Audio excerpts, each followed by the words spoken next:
True crime, grapevine, on to case 2. How do you like that? Now I'm making up my own little ditties. That's what I used to do as a teacher. Sorry, 5-year-olds loved it. All right, we're drinking apple pie, white wine, highly recommended. Cinnamony finish. All right, case 2 is another university, this time all the way across the country from Idaho. We are at the University of Virginia in the city of Charlotte. And Charlotte had enough of its troubles in 2000. I believe that was 16, right? Or was it 17 that spring? We've heard of University of Virginia before. I don't know why they tend to have issues with these kind of problems. It's unfortunate. It's a great school, great programs for sports, including football. So I thought at first this was the football team that went on a field trip and then somebody boarded the football team's bus and began shooting. But I was mistaken. Last week, Sunday night, so as the people in Idaho were just reeling from what they had found out Sunday afternoon, across the country in Virginia, a group of students that had taken a class about African American, the African American experience expressed, I believe, in like literature and in art, went to a field trip. They were seeing a play in Washington, D.C. that was based on the life of Emmett Till. And if you don't know, Emmett Till was I believe he was maybe 15 or maybe even younger. He was a young black man in the South who, I think, and maybe it was Virginia. It wasn't very, I don't remember where in the South, and I'm sorry to the Till family. But he had spoken and just sort of like flirted a little bit, I guess. I mean, just said something flirty to a white woman, and this was back in the day when that was not allowed. And somehow it got turned into that he was whatever, they lynched him. So and his mother wanted the community to see what her son had been treated like and what had happened because of this racism. And it was in the Jim Crow era. And anyways, when civil rights were just they were fighting for civil rights. I think it was in the 30s or 40s or beginning 50s. It was pre-60s, I'm pretty sure. Anyways, see, I should be taking the class that these students went on. So they saw this play about Emmett Till, and they rode back, and they also stopped at, I guess, a great Ethiopian restaurant. And the survivors on the bus from the class, said a lot of the students in the class were football members, because it was a class where I guess the university population isn't highly African American, but this was one class where there were more African Americans in it, and a lot of the football team happened to be African American, and they were in this class. And so the person who spoke, though, was a female. So there weren't just football players on this bus, which is what I thought, because the shooter was a football player in the past, and he shot current football players. But no, there were other people. There were 25 kids on this bus that went to see this play. They were having good conversation.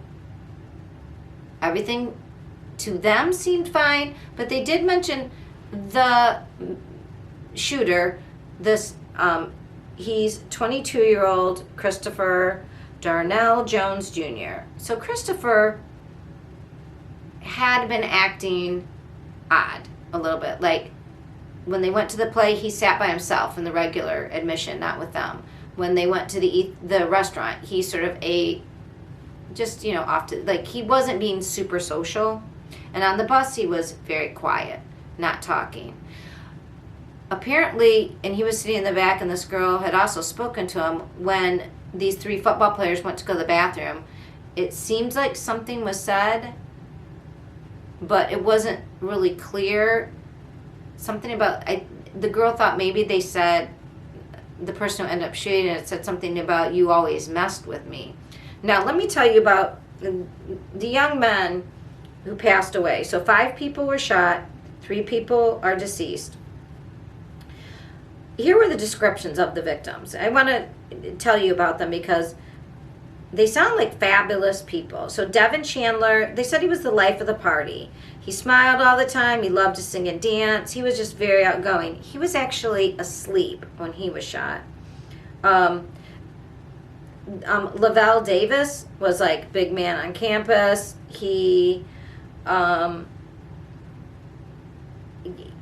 very well liked, like a leader. And Deshaun Perry, he was a quieter guy of the group, and everybody wanted to know about it. Like, they were interested. He was like magnetic, artistic. So apparently, as they arrived on campus, so there was like this discussion, this little something said at the back of the bus, but when they were arriving on campus, the shooter, Christopher, all of a sudden, the girl said she thought it was like somebody popping a chips bag or maybe a balloon popping. You know, she heard the pop, but then she could smell the smoke of like gun powder. She saw the one football player was shot in his sleep. She said that as he was shooting, he walked down the aisle, but he didn't walk normally. He was like slowly sort of like walking with purpose and then looking, and then she said she heard shots and then she didn't hear anything, and then she heard some more. So one of the survivors, there are 2 survivors, one who has already been discharged, which is a female, I believe, and then another who is in the hospital and is intubated, and that is Michael Hollins. And Michael actually went back in, and that's when he was shot, because he went back in to help his teammates. So all of those shot, besides the one, I believe her name was Marley Morgan, she was discharged. But everybody else, the guy who was still in the hospital and the 3 deceased people, they were all football players. Well liked, very popular. Now, Christopher had walked onto the football team in 2018. He had played, but he was injured. He was on this field trip because he was in another class with the same teacher. And everybody loves this teacher and says she's a magnetic teacher, a great professor. And she is devastated, obviously, about what happened. His bond was denied Wednesday, and he was assigned a public defender. His dad said he did say this fall that he was feeling that people were after him, that people didn't like him, he was being bullied, and his dad was like, well, just focus on your studies. And I guess he had been bullied as a very young child. Before he played football at his high school, he lived with his mom, like in the projects. People made fun of the way he dressed, called him poor. And he admittedly said he didn't handle his anger. His dad wasn't in the picture until he was in high school, where he became like a football hero star, very smart. He also said he was made fun of and when he was little because, you know, he's a black kid from the projects and he's raising his hand all the time, and, you know, people are making fun of him for being like overly, like trying too hard in school, and then he didn't dress right because he was poor. So he was very bullied as a child. So apparently, somewhere between 2018, he seemed to not have problems, anything that were detected in 19 or 20, but then in 2021, he was trying to buy guns and he couldn't. He had a problem with having I think he had a gun that was concealed that he wasn't supposed to have. There was a hazing issue. I mean, he started having these problems, and his dad was saying he felt like he wasn't being treated right. And right before he shot these people, he said, like, you were messing. Why are you always messing with me? Let me give you his exact words that were reported. Excuse me. Sorry, my notes are a little crazy. It was reported that he said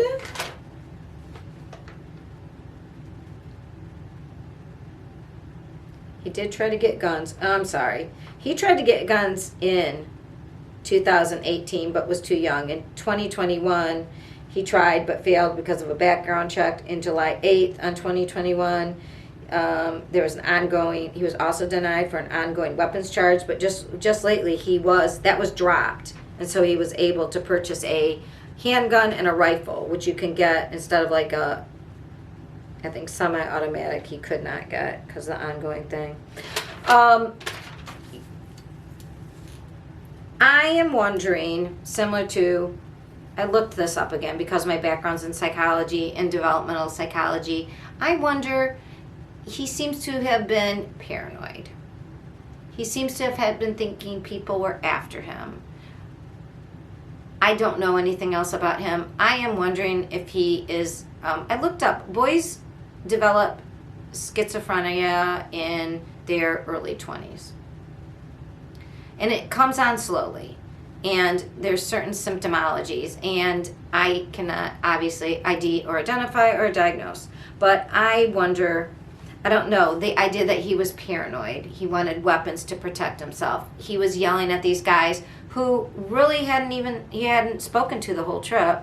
He was no longer on the football team. So was there some latent jealousy because he got hurt when he first, but he was a senior and was graduating. It just seems odd that all of a sudden he flipped out. It was their last home game right before this. The next weekend would have been their last home game, which was canceled. It was with Coastal Carolina. I know because my niece goes there. And they don't know if they're going to, that game was canceled. And their conference got stickers to put on their helmets, but that doesn't bring back the boys. But it's a nice gesture. But did he want to ruin their last part of their, year? Was there something in his head about, I didn't make it in football? But again, he didn't make it in 2018, and he didn't do anything until 2022? I don't know if that played into it. I'm really thinking there might be some mental stability issues. He has a public defender, like I said, and he will be in court. I'm trying to see if this was the one. If his court date, I think his court date will be, when will his court date be? I think this is the one where the lawyer asked for some time, for time to get to know what he was doing. Anyways, we'll keep abreast of this issue. Really sad case. Again, another horrible college thing. These parents, we send our kids away to college, especially if they're on the football team. They're going to see a play of cultural significance. You don't expect, I'm sure every time they're on the football field, oh my gosh, I hope my kid doesn't get his neck broken. I hope he's okay, doesn't break anything, concussions. And instead, we get, going to a play was the end.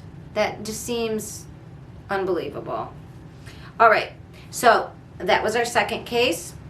If you like, subscribe if you haven't, and I'm just going to show you off before we talk about our third case. Do you like my lights? Look, I have a true crime grapevine, and I have a little wine glass for our wine time at the true crime grapevine. And now it's time for case 3. If we're only watching cases and you're only interested in this new case, this is apple pie. We're drinking with it, my unofficial sponsor and thematic drink for this episode 36, which is covering November 12th through November 19th. And one of the cases was Rachel Castillo, only 25. She is in my the type of true crime that I call over my dead body, which is when we have some couple problems. And if you follow true crime and any DV, IPV, which is interpersonal violence, you might know that, especially for women, the time for violence and especially death is highest during two specific times. One, when they're pregnant. Isn't that odd? And two, when they're divorcing. Those are the two times that are most dangerous. And Miss Rachel had two children by a Mr. I'm not going to say his name right. I'd like to blame it on dyslexia a little bit. It's just because it's okay. I'm just going to blame dyslexia. Zarbaba.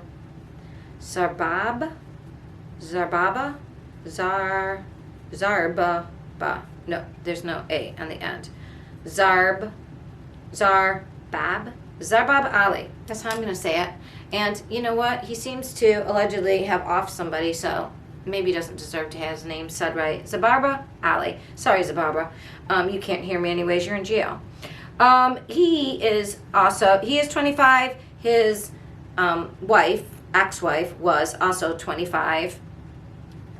She went missing on November 10th. Her keys were in the house. This was in Simi Valley. Her keys were in the house. Her cell phone was in the house. Her purse was in the house. She was not in the house, and there was blood everywhere. She lived with her children and her sister, Emily, I believe. And Emily came home. I hope that's right. I want to make sure I have her sister's name right. They lived in the Wood Ranch apartment complex. Yes, her sister Emily came home. And yeah, her vehicle was still there too. And found, like, she was missing. All her stuff was there, and there was blood everywhere.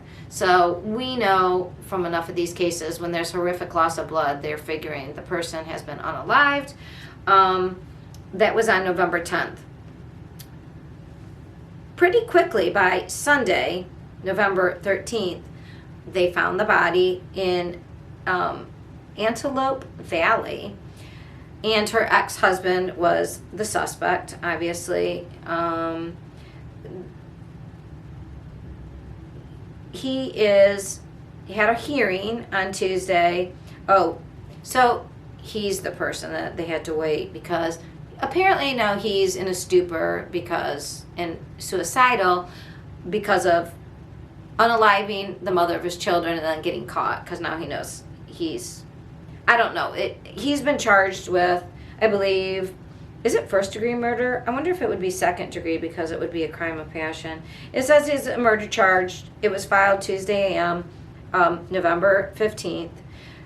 He's being held on a level 1 safety precaution because of his tendencies to hurt himself. He did not appear in court, but he did appear by Zoom. But he was in a lockdown situation and he couldn't really talk, so he couldn't really plead. And the lawyer that he was given a public defender, and the lawyer asked for 6 weeks. So on December 16th, he will make his initial pleading.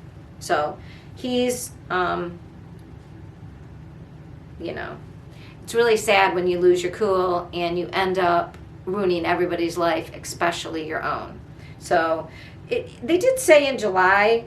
So they weren't formally divorced, but in July they had a meeting, to talk about like support and children. She was going to college at Pepperdine, following her mother's footsteps. She already had a BA from where they met, which was U of C Santa Cruz. She had an undergraduate in psychology, and usually in psychology you need to get a master's level to do a job, and then many people go on to get a doctorate as well. And she was going to do her master level work to get a marriage, ironically, a marriage and family therapy certificate, and to be a therapist. Just was starting that, and she was awarded $2,000 a month because she was the primary caregiver of their children. So about $1,000 a month for each child, which really isn't very much to take care of a kid, especially in California. Now, did that have anything to do with why he grew upset, shelling out, maybe he didn't want to give $2,000 every month to her for the kids. I don't know. But that happened in July, and by November, that was that. It's really sad. They said they would have been married 10 years, I believe. But they were getting divorced. They got married young. They met in college at US Santa Cruz in, trying to see, I think it was 2015. She had her first child in 2017 while they were both still in college. They got married in 2018, and then they had their second child in 2020. So they had a 2-year-old and a 5-year-old. They have. I mean, the children are safe, and the children are fine. So, what can we learn?